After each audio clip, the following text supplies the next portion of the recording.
Hello, and welcome to our live signing today with Martellus Bennett. Your voice is so soft. I told you don't judge me by this conversation. Well, hello. Great way to start our live signing. Yes. So tell us why we're here today. We're here right now because I have my second children's book coming out from my company, Imagination Agency, and it's the second one in the Hey AJ collection. It's called Hey AJ, It's Bedtime, and it's about this little girl, imaginative little girl who she kind of suffers from the Walter Mitty disease, and she makes everything more amazing just by the power of imagination. So this book is all about the power of imagination and blurring the lines of reality and what isn't reality, because everything should be a little more exciting when you use your imagination. So it's bedtime and no one wants to go to bed. You know, no kid really wants to go to bed. So this is her story about how come it was so hard for her to get to bed one night. Awesome. So we're going to be signing books throughout the live signing. Books will be available. The signed books are available on bennettbook.com. That's BENNETT book.com. Available for purchase. And when is the book coming out? The book comes out March 27th. It'll be wherever you can find books, you can find it there. And I'm super excited about this one because this is my second one, and I learned a lot from the first one. So I think this one is even more fun than the last one. The last one is really, really good, and you guys seem to love it. So hopefully you guys love this one so I can write a third one. I was going to say, so let's back up and talk a little bit about Hey AJ, It's Saturday, and how the idea of AJ came about to now become a series. So AJ, my daughter name, if you follow me on Instagram or on Facebook or anything, you've come across my daughter Jet. So AJ is based on my daughter Jet. Her name is Austin Jet, and we just call her Jet. But like when I had her, I wanted books that represented her with characters that she could relate to, and there wasn't a lot of them because like in children's books, only 2.73% of children's books are characters of color or different ethnicity as a protagonist. So I decided to start writing my own series when I started the Imagination Agency. And AJ is kind of like my Mickey Mouse. She's like my first real big thing that I did at the company. So I always call her my Mickey Mouse, which is cool because I'm a big fan of Walt Disney and Mickey Mouse. So it's kind of cool to have my own Mickey Mouse. So then I started this whole new series. And AJ is a imaginative little girl who always ends up that can make the dullest, most mundane situation into a fabulous one. Oh, that's a good way to put it. Build a situation into a fabulous one. I like that. Yeah, so there's an interactive app that I've made, the interactive children's book app, which is really cool. The first one's out, the second one's coming on the 27th as well. And yeah. So. Awesome. So tell us a little bit about the Imagination Agency. Like, did the book come before the agency before the book in your mind? Well, no, the Imagination Agency came first. Imagination Agency was the company I started. Let me back up. So it all goes back to about 4 years ago. My daughter just turned 4, so it's like 4 years ago when I started Imagination Agency. And what happened was when she was born, I wondered what her dreams would be. And then I always tell myself, as a father, you would tell your kid they could be anything and everything they want to be in the world. So, and then I started thinking about everything that I ever wanted to be as a kid, and that made me think, like, how could I tell her that she could go be everything that she ever wanted to be if I don't go out and try to be everything I ever wanted to become as well. So then I started Imagination Agency because I always want to make my own movies, my own books, my own toys, everything. Basically everything Walt Disney did, I wanted to do the same thing on my own. It was always a childhood dream of mine. So I started Imagination Agency, and we're a multimedia company. So we do animated short films.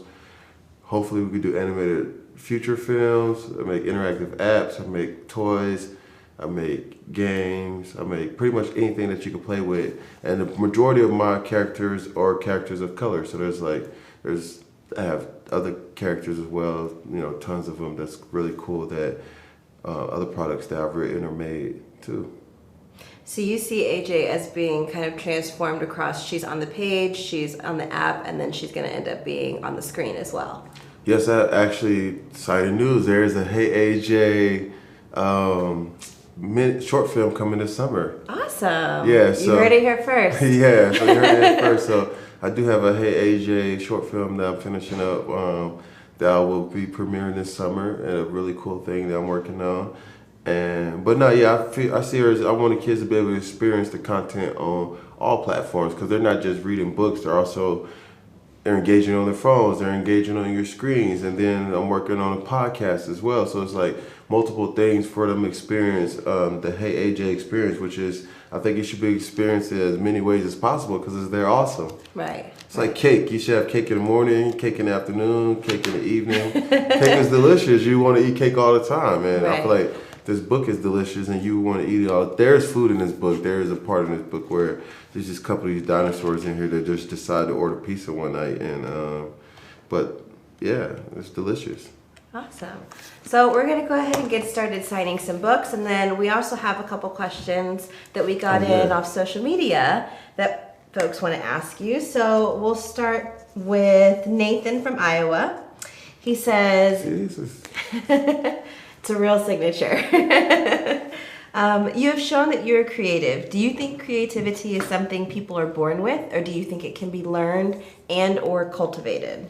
I think to answer all that, I think yes to every single one of those questions. I think everyone is born creative. And I think as we get older, we lose creativity by telling ourselves that we're not creative. I believe we are only as creative as we tell ourselves that we are. I think that you can teach creativity. So if you are creative, you can learn how to be more creative. And if you feel like you're not creative, you can learn how to be creative. What was the third part of it again? That was it. Because can it be learned and or cultivated? It definitely can be cultivated. I think creativity is like any muscle that you have. It must be exercised and it must be worked out. And the more you work it out, the like if you run a marathon, if you run 1 mile today, then that mile gets a little bit easier. Then it gets a little bit easier. Then you get 2 miles, and you get 3 miles. So that endurance picks up, and you can run for longer.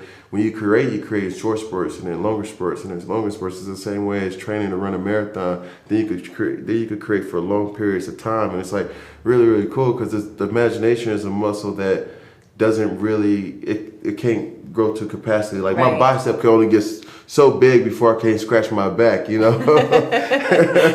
So like, but creativity is just like, woo, infinite possibilities. Yes, the possibilities are so big and just so many things that you could do that it's just super exciting just to think about like just doing. Every day I exercise my creativity and my imagination to help it grow so I could just be able to tap into it quicker. It's just like Pilates. Like when you go to Pilates, they tell you like tuck in your gut and you like I tap into that little area. You be like, what are you talking about? I can't tap into it. Then all of a sudden you're able to tap into it, but it's for short periods of time. Then you can tap into it even more. So it's just like the same thing when it comes to creativity. So I think you can teach it and you can grow it. Okay, and let's see. Celia from Rhode Island says, no question, just a thank you from a member of the New England fan base. You are a great player, community advocate, and entertainer. And there's a lot of exclamation points. Well, thank you, Cecilia. And I love Pat's Nation. Y'all know how I feel about y'all. Once a Pat, always a Pat. Plus, we won a Super Bowl together, so we're kind of like connected at the hips. Let's see. And then Alan from Kansas, says, who is your biggest drive force in your life and why is it that person? My biggest drive force in my life? I don't even know what that means. Like, does that mean like what keeps me going? Like, who keeps you going? Who keeps you inspired? Man, I'm inspired. Who makes it all worth it? I mean, life itself is worth it, you know what I'm saying? So it's just kind of hard to answer that question. I wouldn't want to pin that responsibility onto one human being. That's a huge, hey, I'm living for you, and if you mess this up and I go out, it's your fault. Like, I ain't call nobody else. So I don't know. It's just like, for me, I just have this love for life, and I just feel like I'm inspired by everybody and everything. It sounds cliche, but I truly am inspired by all things. Like, I'll be walking across the street, and I may see a dog limping, and it might just spark this whole idea in my mind. I'm just inspired by the limping dog, you know? And whenever if I win something that I was the award for that, well, I was inspired by the limping dog, I probably wouldn't be on stage and be like, I would like to thank that limping dog. I saw that one day on Hollywood Boulevard that Thursday afternoon in March when things weren't looking too great in my life, and I saw that limping dog, and I thought, man, if he could do it, I can do it. He can't even chase his tail. Of course, I could go chase my dreams. I don't know. It's not going to be like that, but yeah.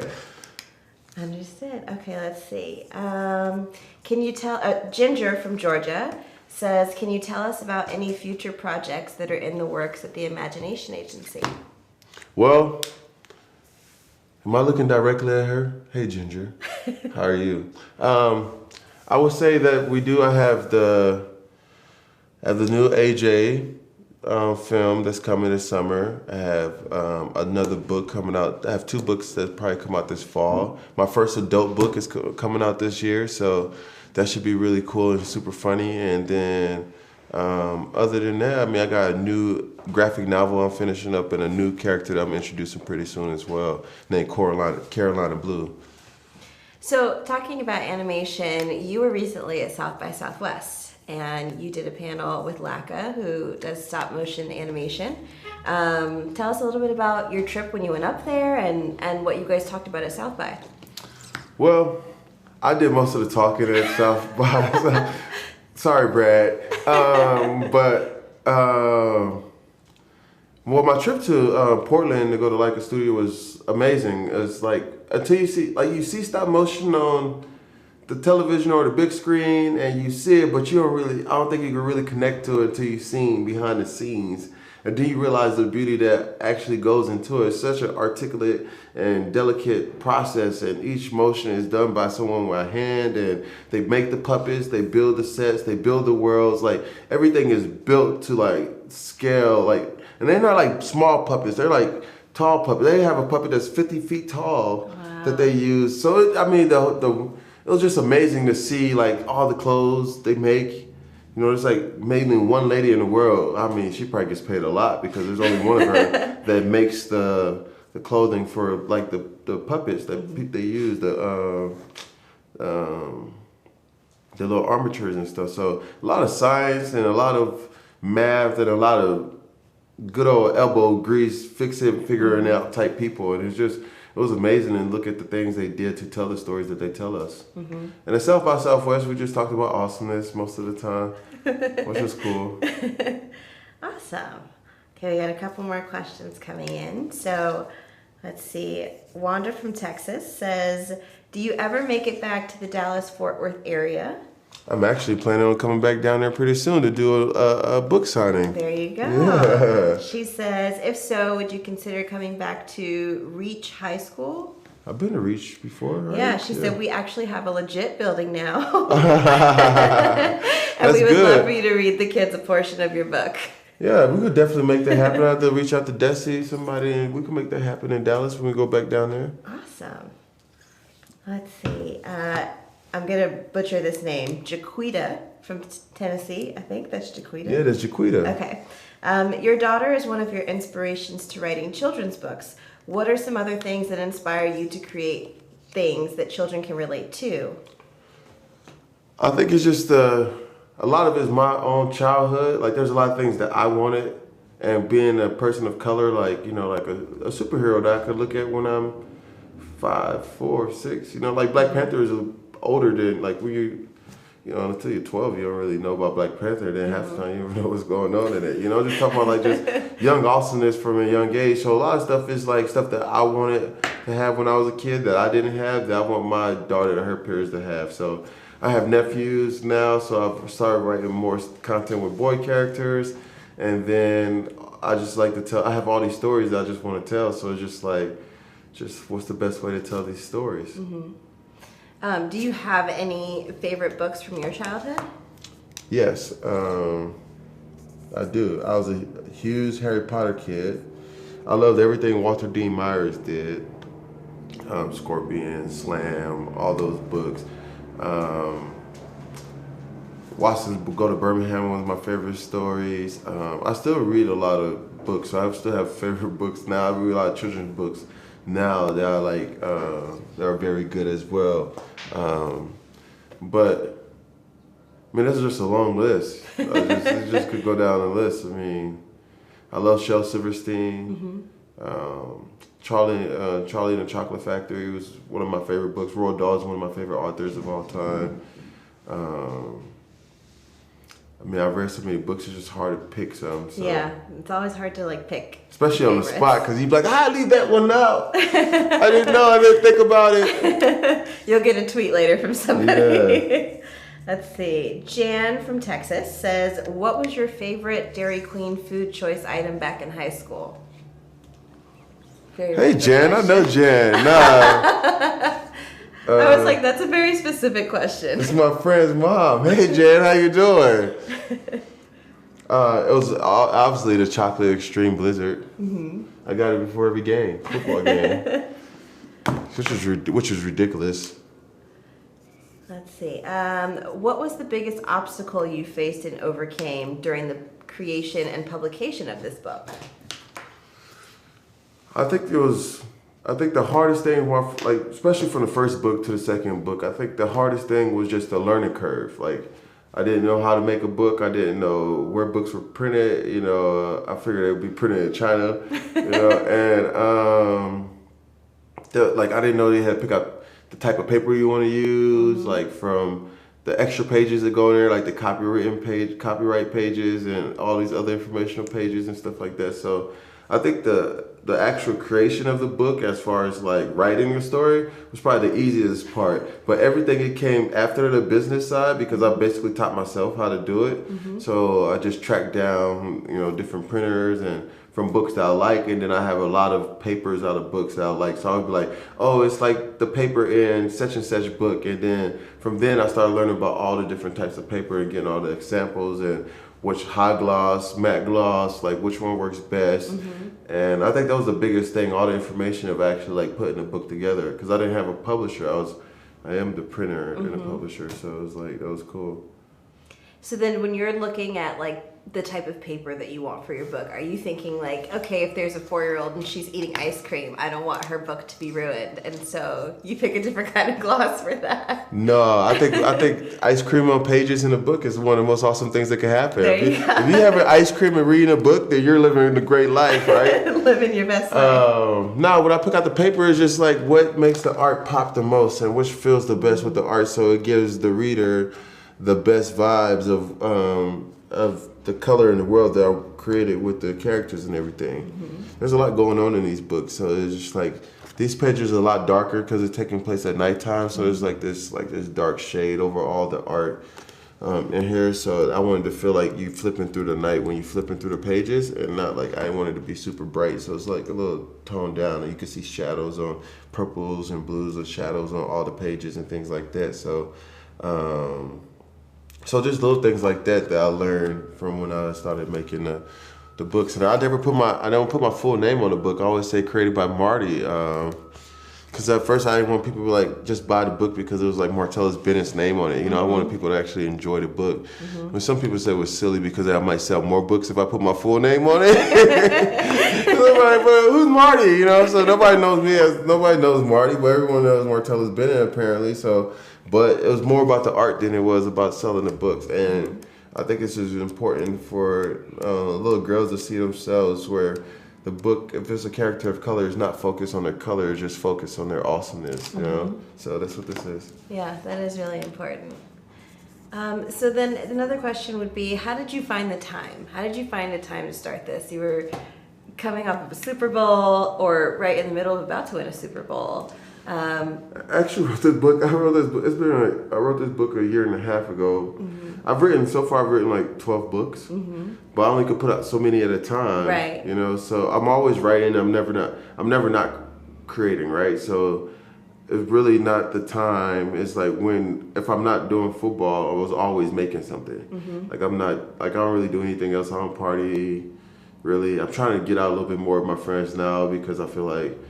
You know, I should hang out a little bit more, but at the same time, I'm so motivated to create all these things that I'd rather be hanging out with the characters I create than the characters in the actual world, which sometimes feels it's weird. But I know these characters just as well. I know what AJ likes to eat. She likes the same stuff I like, so we're getting along just fine. Mm-hmm. But I just think that I don't think I just made a time for it. You know, I always had time for this because it's just something I always want to do with my in my life is my dream. So I always make time for it. That's what a lot of people say, that it's really good advice to not make excuses and to just make the time for what it is that you want to do, because you're the only one that's stopping you. Yeah, if you want to go ask that girl out, go ask her out on a date. You know what I'm saying? Shoot your shot. Yeah, shoot your shot. Shooters go to shoot. You don't want to be the guy that they pass the ball to it for the buzzer beater and you just stare at the ball, at the goal as the clock runs runs out. You want to be the guy that at least throw it up at the rim.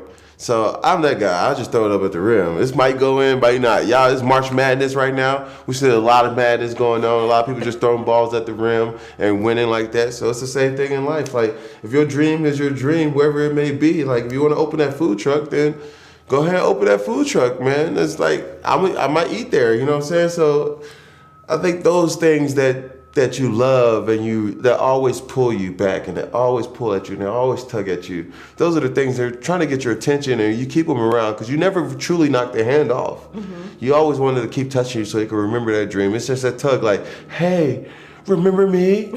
I'm that big dream that you had. Just turn around. Turn around. I'm right here. Why do you keep walking away from me? Right. Yeah. Awesome. So if you're just tuning in, we are signing live copies of Hey Damn. It's Bedtime. These signed copies will be available on bennettbook.com. That's BENNETT book.com. And we are talking with the author and illustrator, Martellus Bennett. So we're going to play a quick game. It's called 22 Questions in 2 Minutes. 2-minute drill. So these will be rapid fire. Okay, here we go. Where were you born? San Diego. Who would you want to play you in a movie? Samuel L. Jackson. What was your first job? I ran a lawnmower service, but I was always been an entrepreneur, so it's kind of hard. I had several jobs, you know. So my actual real job working for somebody was the Dallas Cowboys. Wow. Let's see. What is your greatest accomplishment? I haven't done it yet. What is your biggest fear? Haven't faced it yet. What is the one thing you need to have in your fridge at all times? Water. Who is the most interesting person you've met recently? Myself. How do you take your coffee? I don't drink coffee. What is your middle name? It's kind of personal. Someone tried to get into my Google account. No governments here. What is your biggest pet peeve? Standing in line. What is your favorite hobby? Writing. When did you start playing football? When I came out the womb. What is your guilty pleasure? None of my pleasures are guilty. That's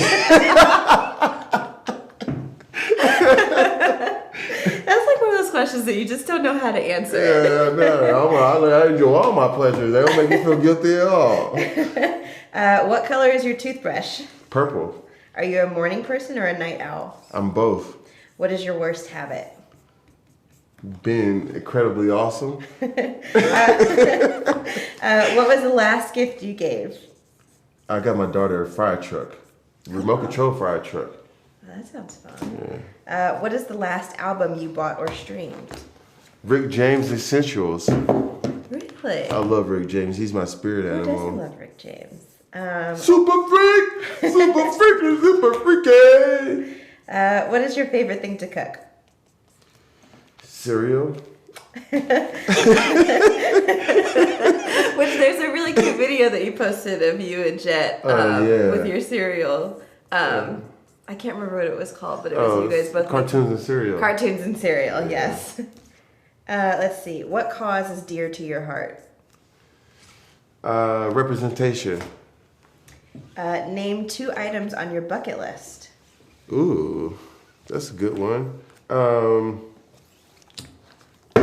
Premiering a movie in a movie theater, my own film that directed and written by me and voiced by me and whatever. I'm just going to James Franco the whole thing.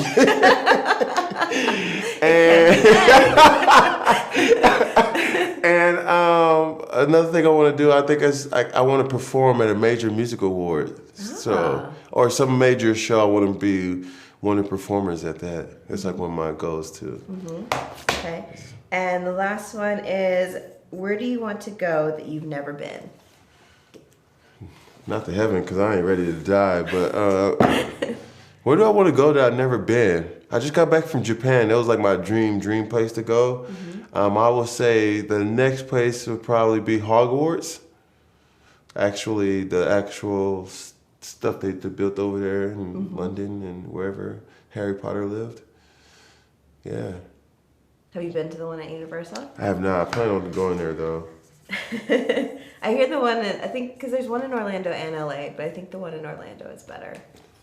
It's probably got more land to use, yeah, though. theirs is a lot bigger. Let's see. So this one from Sharon in Massachusetts says, Martellus, thank you for being such a role model to so many youngsters. You are an inspiration to children embarking on their literary journey. Who was your inspiration? As far as like what? Like when you were a kid. I have to say my pops, my mom, my dad.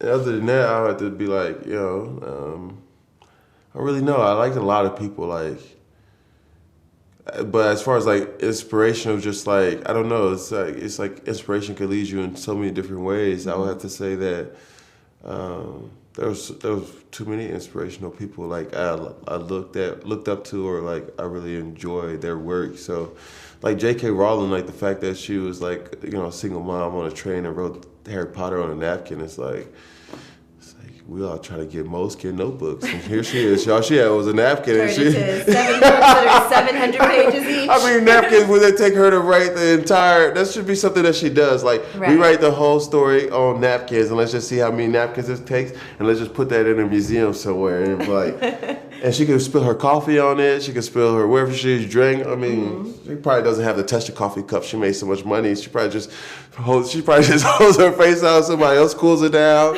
and make sure that it's at drinking temperature for her. So, I mean, I just imagine if she's richer, that she has more money than the queen. Like, people say that authors don't make money. You just got to go find yourself someone who wrote Harry Potter. Let's see. Would you ever be interested in collaborating on a children's book with your fans? That's from Andrea in Massachusetts. I thought about doing this thing where I kind of linked up with a bunch of kids and we kind of created this wild story together, and I turned it into a book. One of my ultimate, so that's kind of one thing I want to do with the kids and connect with a bunch, like, whatever, there's 40 pages in a book or whatever. Well, there's actually like 32 books in it. I learned that too. I didn't know that at first. My books always have more than 32 pages because who cares what the standard is when you're trying to go, why do the standard when you're trying to be the best, right? So they give you 32 pages of goodness. I give you like 40-something pages of awesomeness just because you deserve it.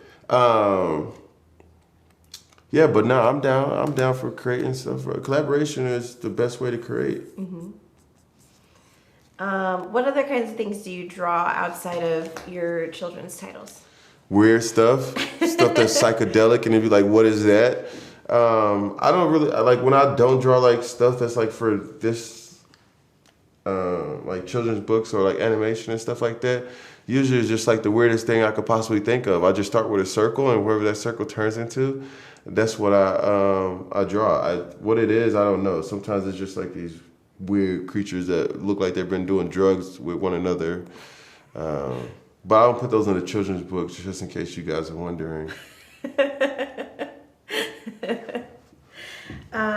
Okay, so we only have about 5 minutes left, so we'll get back into a little bit about Hey AJ, It's Bedtime really quickly, just in case you're just joining us. Again, we are live signing books with Martellus Bennett on his new title, Hey AJ, It's Bedtime.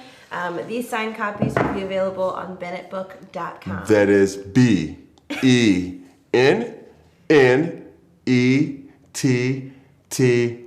book.com. That's B as in Bravo, E as in Edgar, N as in No David, N as in No David, E as in Edgar, T as in telephone, and T as in telegraph.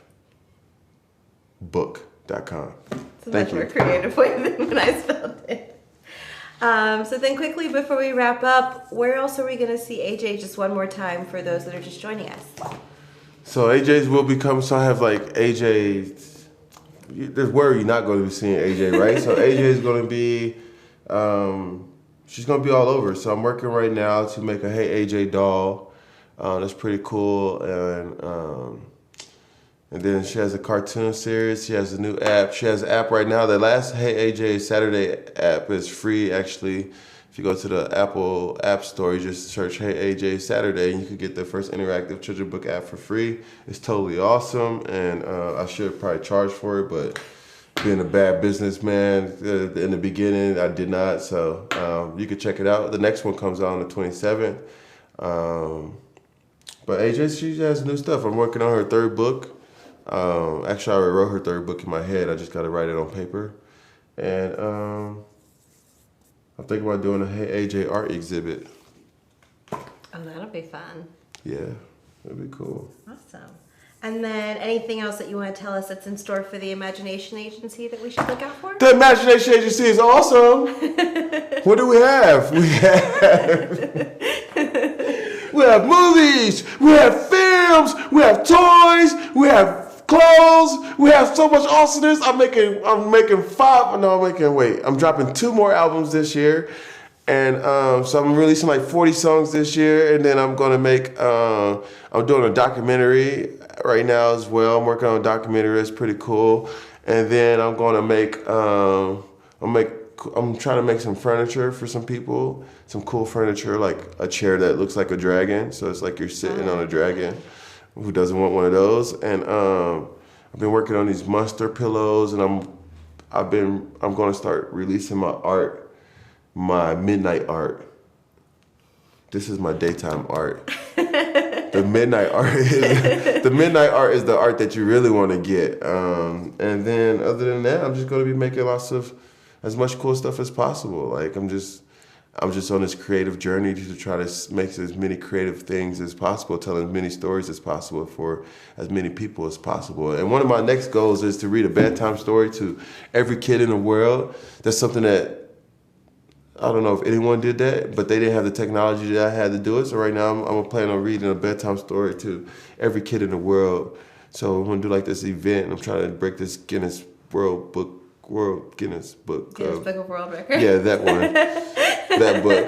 I don't even know if I put them in the right order. Yeah, I don't know what it is. I knew it was one of the two, so who knows? Between that and, like we were saying when you came in, being the tallest children's book writer ever. Yes, I think I might. I'm not sure about this, but I'm wondering if I am the tallest children's book writer in the world.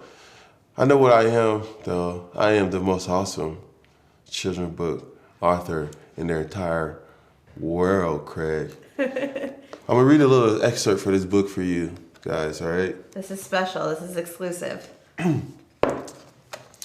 But the zombies are always fabulously dressed. They're the life of the party, in dresses and tutus, slow dancing till their backs ache and smelling like banana cookie milkshakes. What? Yeah, things are getting crazy in there, huh? If this party gets any crazier, it's going to wake up my mama. Who's had that problem before? I have. Sorry, mama, for all those nights. So not slowing down anytime soon. Mermaids are under my bed in a bubbling jacuzzi, drinking orange juice and watching an action movie. Okay, I totally have this party under control. Dinosaurs, turn up that rock and roll. Bears, go get the trolls. Gooberakis, take your place. On your mark, get set, go! I'm gonna read you one more page because it just gets more awesome and awesome as you turn the page. It's like every time you turn the page, it's just like, oh, I just got hit in the face with more awesome. Because you know why? It's the Pajama Jamma race. And it was going quite well until a shooting star hit me in the face. Yeah, that's kind of like what's happening in this book. Oh, check this page out, right? Hold on. My dad came roaring down the hall like a buffalo stampede, shouting, "Who's disturbing my child's sweet dreams? I'm going to get whoever it is. Let me just get what I need." He burst into the room with a broom in his hands, ready to fight, but nothing seemed to have life when he cut on the lights. Yeah. There it is. You heard it here first. So, Hey AJ, It's Bedtime is available March 27th in stores everywhere. And these signed copies are available once again on BennettBook.com. That is B as in bunny, E as in Easter, N as in no David, N as in no David, E as in Easter, and T as in telephone, and T as in telegraph. Book.com. BennettBook.com. There's no reason you should get it wrong. Arigato. Thank you so much.